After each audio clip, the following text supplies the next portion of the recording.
Welcome to the Flight Club Podcast, a woman's guide to leaning out. We give you a behind-the-scenes look at business launch and growth through the stories of successful female entrepreneurs. Here's your host, Felina Hansen, founder and CEO of Hera Hub. Hello and welcome. I am so excited today to talk to Shinjini Das. She is the founder and CEO of Das Media Group, and she is an advocate. She creates space for her hashtag go-getter through interactive marketing on social media. She reaches 72 million people a month across all of her social media platforms. I know she loves Twitter. I'm also a big fan of the succinct nature of Twitter. So we'll talk about social media. We'll talk about reach. We'll talk about her career path. So welcome to the show today, Shinjini. Thank you so much for having me, Felina. I am so excited to be here with you. I'm excited to share your story. You are, as we said in the intro, quite a go-getter. Pretty freaking amazing what you've accomplished. So take us back. Where are you from? Where'd you go to school? And then take us along your career path, and we'll stop along the way and learn a lot more about you and your business. Totally. So I'm still really young. I started my media company at 24, and this was with barely 2 years of corporate experience, which I think is a real risk. I'll be completely honest. It was not something that I had entirely planned at all, actually. And I'll also be honest that the two jobs that I had in corporate America, I don't think particularly worked out. And so this was the option, you know what I mean? Okay. Because I think I decided that, all right, well, if I want to recruit again, I want to try. I just didn't think anything was really going to get better. And I think I'm speaking what a lot of women feel Yes. when I say that. Yeah, absolutely. Well, Yeah, before we yeah. get there, I want to go back a bit. Again, where'd you grow up? Where'd you go to school? Take us back to those kind of beginning decisions, and we'll get into corporate and your business. Sure. So I am Indian. I was born in India, specifically Kolkata, India, which is a city on the eastern tip of India, the former capital of the British East India Company. So a lot of British influences still, because we were ruled by Britain for many, many years, much like America. So we have that in common.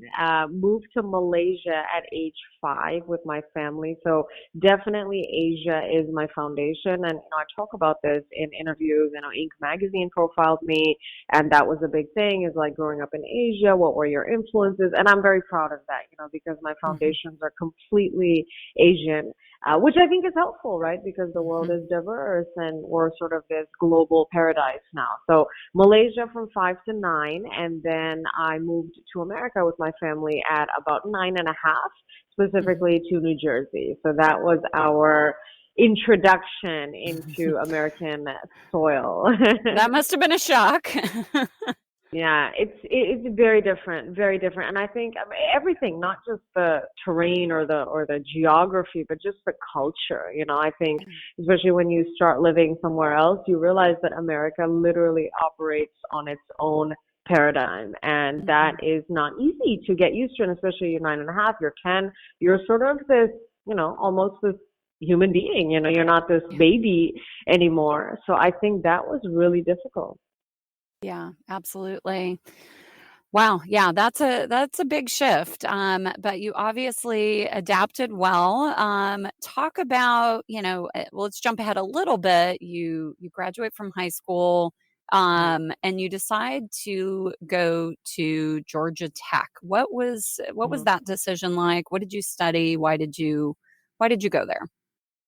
Yeah, so I lived in New Jersey for 2 years, exactly 2 years, 9 to 11, and then my family and I actually moved to Georgia, which is where I'm from. And so when I was looking at colleges, obviously Georgia Tech stood out for its engineering and science discipline and just rigor, really, and reputation in the engineering and sciences. And at the time I was an all-rounded student, and I think when you are an all-rounded student, you're sort of really good at everything. It's difficult because you don't have that one thing, right, Mm. that you want to do, whether that's mathematics or, some girls just love coding and that's what they want to do. And so for me, it was really a challenge. It's like, all right, well, I'm good at everything, but what do I really want to major in and what do I want to do? And frankly, there were no clear answers.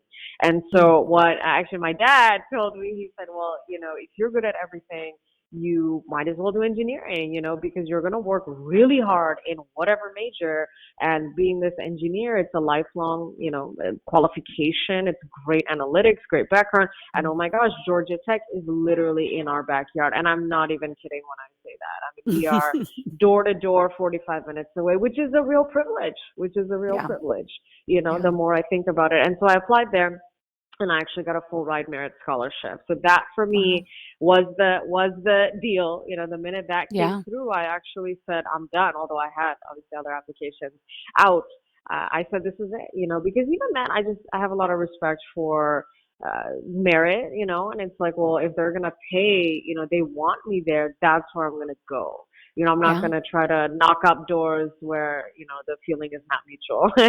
Yeah. So, Yes, of yeah, course. Yeah. yeah, Wow. yeah. That's amazing. So yeah, And so gosh, we need so much more of that inspiration for girls to get into the STEM yes, field. So I am so glad that's the path you yes, went. And so interesting, which we'll get to yes. here in a little bit. Your current businesses, Mhm. I'm sure, bring a lot of that analytics into what you're doing currently. But interesting that you ended up not becoming an engineer. But we'll hold on to that for a second. So I want to talk about your short corporate Uh-huh. path. Um, Deloitte and Price Waterhouse. I mean, Mhm. biggest consulting companies in the world. You got right into it. So talk a Yeah. bit about that decision and that experience. Yeah, no, yeah, and absolutely. It was a real proud moment, for us. I mean, again, I'm not coming from, backgrounds where a lot of these big four, they're both big four, right? Have a Hmm. lot of these things where it's like, oh, are your parents there? Do you have friends in the big four? Do you have, relatives in the big four? And this is the thing, right? I like you fill out the applications and you list that, right? Same with Hmm. Ivy League schools, same with any university. And for people like me, immigrants, first generation college. I'm not first generation college, but I am first generation in America.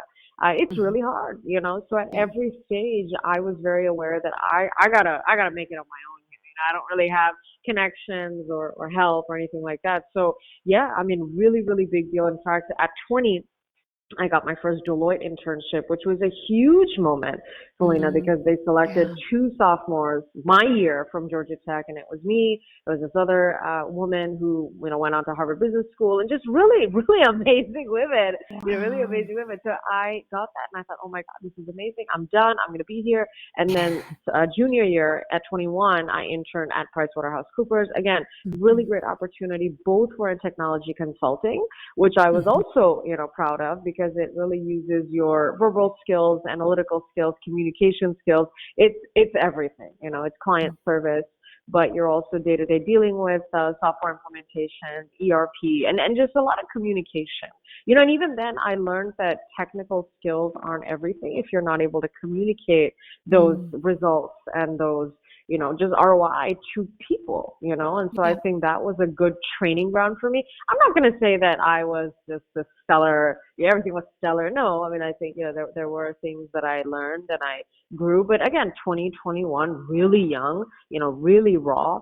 First job really ever, and so Mhm. yeah, so that was my internship path, and then after graduation at 22, I did end up joining Deloitte in the same Mhm. capacity. So it was a business technology analyst, and again, same deal, traveling around the country, different clients, software implementations, ERP, often finding myself as definitely the only just younger person in the room, 22, all of them, they had kids my age. And then in Yeah. some capacities, I was also the only woman, in Mhm. 2014, which was kind of strange. And I think that is what started my path towards the career that I have now, is Mm. I just started saying that this is not, I don't think this is how it should be, and Yeah. that's how it got started. Yeah, absolutely. And talk about your time. You spent a little time in the Bay Area, both with Deloitte and then also Iron Horse Interactive. You were digital marketing strategy associate. What Yeah. was that decision, that jump like from, these huge Yeah. consulting firms, business analyst, over to digital marketing? Yeah, yeah, it was really difficult actually. And again, I think I'm speaking for a lot of women when I say that any career pivot is extremely difficult, but much less Mhm. at 23, which is when I did this, it was even harder because Mm. looking at my experiences from Deloitte, it was mostly project management. It was Mhm. mostly project management. It was kind of project lead, team lead, or whatever you want to say. I mean, so there wasn't a whole lot of real skill there, if you know what I mean, in terms of Mm. marketable skills, that Mm. I could take to the next gig. And I think that was a very, very difficult time because I could only talk about what I've done, right? I can't obviously make stuff up. I can't, go off track. So I talked about what I did, right, in terms of project management and, I streamlined these ERP processes and all of this stuff, worked with team leaders, communicated milestones, project roadmap, et cetera, et cetera. But part of me was also thinking, how does this relate to the next opportunity? And so the jump to digital marketing was just incredibly difficult because the first Mm. question that I got at 23 was, hey, have you ever done digital marketing before? And the answer was no. And so what Mm. I did, instead of accepting defeat, because there really was no route, there was no way, there really wasn't. And I think it was one of the only times in my life where I actually have felt a little helpless, because it's a catch-22, right? So if you don't have digital marketing experience, you're not going to get experience because you don't have experience. And so it's this constant loop that you just can't get out of. So, and I'm Yeah. 23, so that's Well, I not want to really on my pause side. there. I want to pause there, Yeah. Shinjini, real quick because the unfortunately the most people that, Yeah.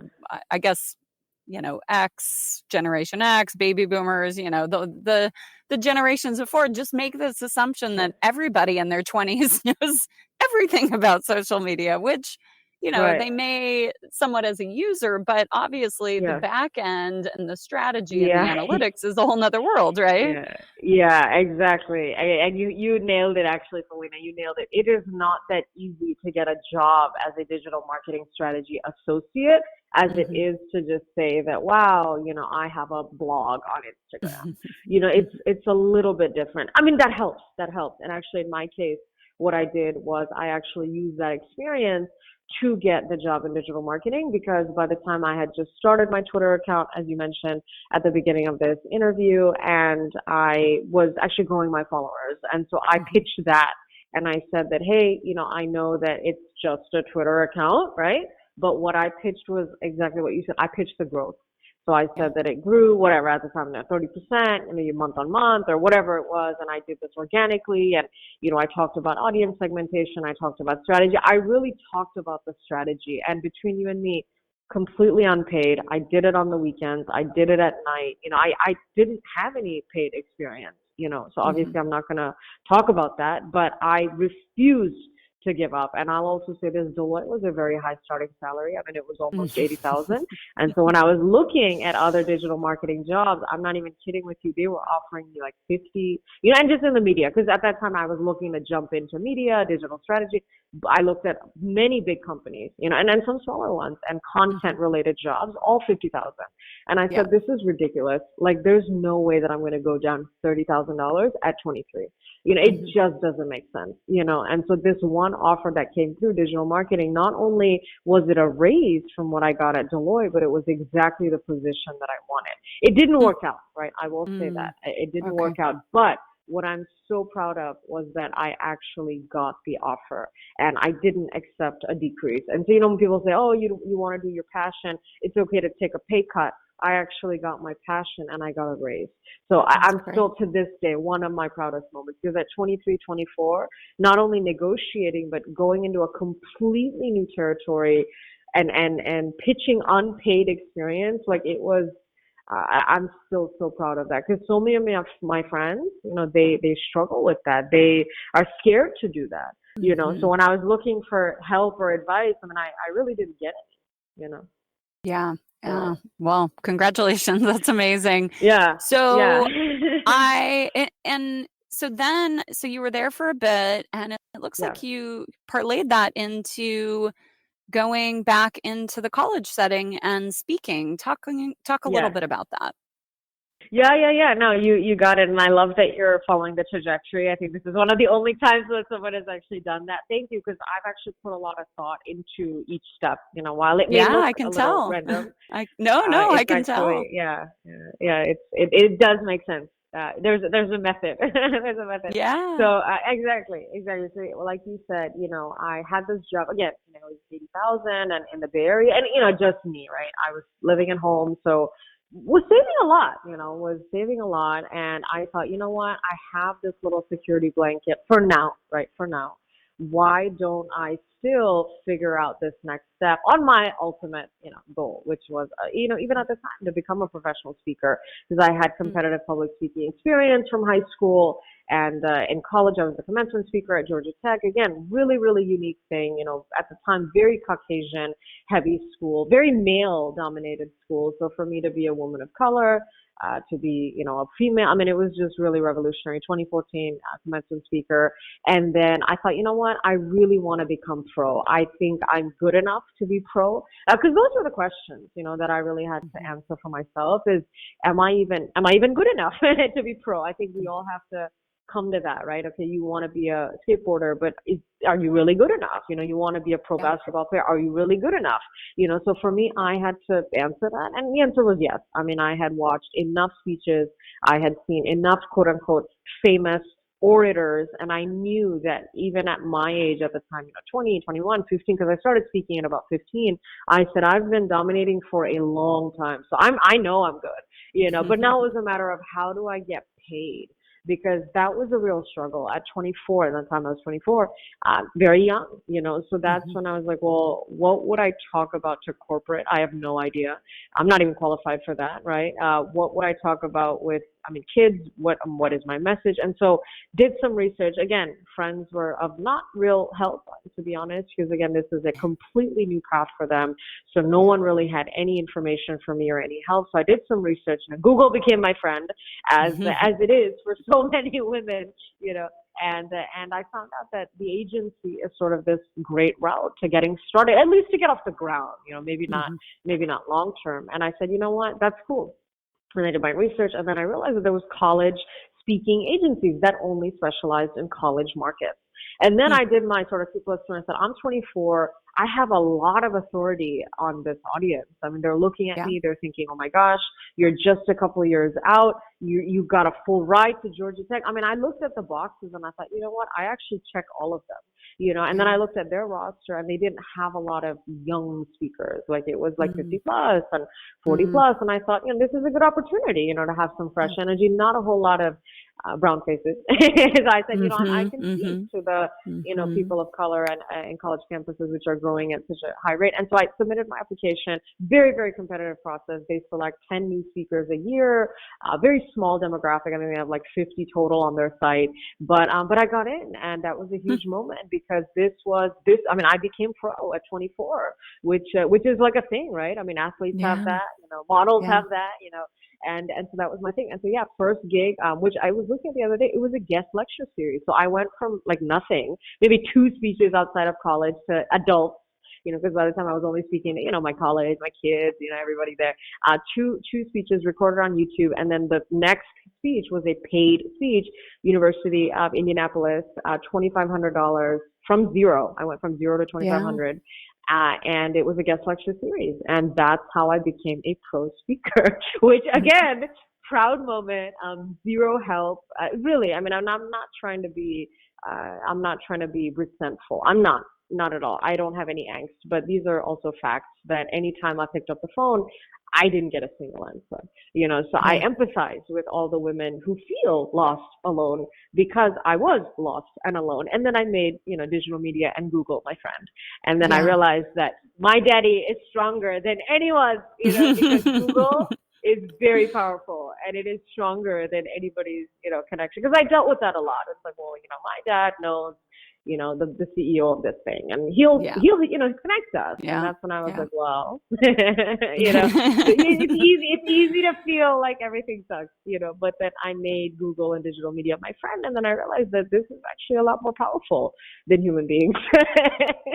Well, you're right. So I mean, it yeah, is. And I want to yeah, emphasize that yeah, because, I mean, we can figure it out, right? I mean, we yeah, don't, yeah, yes, to your point, it's nice to have those connections, but most of us don't yeah, have that. And, right, with enough tenacity, enough grit, whatever you want to call it, yeah, you can figure it out. Well, I want to yeah, touch on a couple other points here in your career path, mm, Shinjini, and then obviously I want to save some time so we can talk about, what you're up to now. mhm, I mean, you have definitely laddered this up in so many ways. It's really incredible.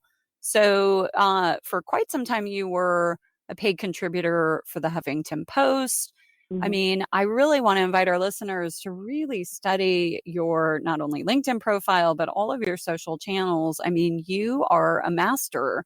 You have done so much in such a short period of time and really engaged your audience, which is incredible. I mean, obviously, you're a professional speaker, and that helps in building your audience online because what you're presenting is, content that people are absolutely loving. So I want to talk about. I mean, you're still, if I'm understanding correctly, you're still doing a lot of speaking. But mm, you're also, in addition to that, you've created this media company. So I want to make sure mhm. we have time to talk about what you're doing with that. Is this obviously you're building your platform? Are you helping others build their platform? Talk about what you're doing. Yeah, totally. And thank you for understanding, because you actually nailed it completely, Polina. I was so proud to be a professional speaker at 24. I think it's one of the earliest, right, times that you can go pro, because I mean, I had to finish college, so really my minimal age was 22, and so I did it at 24. So I'm like, that's pretty good. And in between, I It's had amazing. some serious work experience and all. So very proud. But at the same time, I thought, well, that's just me, right? I mean, it's me, Mhm. myself, and I, right? Which is great and it's Yeah. exciting. And there are people that I know, friends now, who are professional speakers, and they do 200 speeches a year, at 2,000, 4,000, whatever. And that's their job, Mhm. And so I sort of played out that life, and I said, well, again, is that something that I want, and actually that is what I did in 2017. So when I started the company, DOS Media Group, in October 2016, year one, 2017 was that life. I had my, Mhm. not 200, but I had my whatever, 10, 12, 15, 20, 25 keynotes at this good price point, and I lived that Mhm. life. However, after that year, I said, I'm Mhm. exhausted. This is Yeah. a lot of traveling. This is a lot of just labor, right? There's a lot of, like physical, you're traveling, you're Yeah. moving, this. And I said, you know what? Like, is this the long term, plan? I mean, I don't, and that's when I thought, you know what? I have this background in industrial engineering, and I said, this is not scalable. Really, Mm. that's what I said, right? So me, myself, and I is not really scalable, because it's just one person, and how are you going to do what you want to do? And then by that time, I had this sort of brand, go getter. That's what everybody identified me with, and for, that, oh my gosh, you're a go-getter, you're helping me be a go-getter. And that's when I thought, you know what, I think there's a real market here for a real media group. And I mean, I started it with that vision. I started it with Mhm. the vision of, I'm building a media group. Obviously, year one, it was, just trying to be monetized, because that was a real struggle to go Yeah. from zero to anything, much less four figures. And so that happened. And then year two was when we thought, okay, we want to be an agency, like you said, help other small businesses build their business on Twitter and LinkedIn and all these things. Because I think a lot of them still struggle to monetize on social media. Mm. Just as we pulled up this interview, I'm looking at this article here. what is it, 2.6 million followers, and this influencer is struggling to sell t-shirts because the monetization is not natural. Followers Yeah. are not customers until you make them customers, you know? Yeah. And so for me, I knew that, and I thought, wow, you know, maybe we can teach other small business owners. But 2018 was a little bit of a washout because a lot of small business owners just don't have that much cash for marketing. So we were running into, I love you, this is great, we want to work with you, we want to work with your team, but we just don't have money. And Yeah. you know, my price points were high. I mean, they're, you know, strategy 4 figures, you know, some 5 figures. And Yeah. I said, you know what, I don't have time for this. I don't have time for this. And so 2018 was a little bit of a washout, you know, because I just was constantly running up against these walls. And then 2019 was when I said, you know what, I think we gotta build a media platform. Because going back to my original discovery, Google is a lot stronger than an individual. Likewise, a media platform is going to be a lot stronger than me, myself, and I. And so that's kind of been the grind that we've been on for the last year. I would say exactly a year from, you know, 2019 beginning, is just building up my social media channels into a real media platform. Because I think before it was like, yeah, a couple of followers here, they love me, da da da. Okay, cool, I'm verified, but it wasn't really functioning like a business. Whereas now I think it's you can see that it's sort of this robust following. It's not the greatest, right? I don't have millions of followers, but I think you can still see that they're engaged, they're buyers. You know, I've already converted a lot of them to the book, right? Unapologetically Shinjini, a memoir at 26. So that's, you know, selling well. And then we're also doing 1 hour go-getter consultations because these people want advice, they want help, they want this. So I'm sort of using my skill to work with them for an hour, again, at a pretty high price point. So already converting the D2C cycle here versus, you know, kind of, you know, hitting my head against the wall trying to, you know, get people to pay from a small business angle. And then where we are right now is building the digital media platform out, you know, so that's going to be my hub, my home of this sort of go-getter content, right? You know, how to live like a go-getter, how to work like a go-getter. Because at every point, my people are running into struggles. You know, they don't know how to ask for a raise. They don't feel like they're good enough. They feel like they don't deserve it. And so this whole mantra of I'm a go-getter is really healing for them, is really a solution for them that, oh my gosh, I've had this inside me all along. You know, and I think that's the most powerful thing in terms of what we're doing here at the DOS Media Group is just getting people to realize that this is already within them, you know. And so now the plans are like everything, right? We want original content. We want partnerships with streaming platforms. You know, we want my own video OTT channel. So that's going to be a subscription-based offering. So I mean, we want to hit everything, but we are staying pretty targeted though. I mean, like before it was like, I motivate you. Now it's like, you see my platforms, it literally says I motivate go-getters. So I'm not here for everyone. I'm here for someone who's ready to go get their goal, who needs help, you know, because I always say, I can't make you a go-getter. You know, I can just help you if you are already one. You know, so because I can't make you want to go get your goal. I mean, that's on you, you know. So that's kind of where we are right now, is just blowing up my social media channels. And then that becomes my first media platform. You know, all 6, I'm on 6 platforms now. All of them combined become my first real media platform, which is a good test. It's fairly risk-free, right? Because at this point, you know, I'm obviously not paying for any of them. You know, so that's good. And then meanwhile, I'm just building capital because we are self-funded. So it is very expensive to build a media platform with the kind of technology that I want because it's custom, right? And so to fund all of that, I mean, I can't just do it overnight, right? And so the consults, the book sales, all of that is going towards that end game, which I'm really excited about. And people are happy. I mean, I think I've really upped my production on the social media platform, so they're not feeling like, oh, we're just waiting for this, you know, digital media platform when it'll be released. I mean, they are still pretty entertained and educated in the meanwhile, you know. So they don't have it because it's the thing, right? Because when you're producing, you don't want people to just be hungry, you know. So they're not. But at the same time, I am definitely getting the questions of like, all right, so what's next? Where's your podcast? You know, where's your show? Where's your this? But you know, my answer is, look, all of that takes money. You know, so we're rolling everything out, but yeah, it's not overnight. But that's why I think you're also seeing I have a good level of sustainability with my crew because I'm not shoving things down their face every second. Yeah. You know? Yeah. Well, I would say 70 million plus impressions, 7. views, 7. Yeah. Sorry. Yeah. Let's just go with 70. I mean, really, why not? I think, Why not? by the end of Yeah. 2020, you'll be there. Yeah. That's, I know. No, I'm now, thinking ahead now for it's you, growing. Shinjini. Now it's really growing, and I'm Yeah. just so happy because I think it was a real struggle. I was just telling someone the other day, it was a real struggle because I was DMing people on Twitter and saying, hey, are you following me on Instagram? Like literally it was crickets, Yeah. like no response, so I'm very aware of just what it takes, and I know that today when someone follows me on Instagram, that is a win. Because I'm not advertising, my thing is not all over. Like other people are not posting about me every day. And it's all on purpose because I'm trying to own the delivery. I'm trying to own the channel so that when people, see the DM from me, they know it's me versus my team, my this, my that.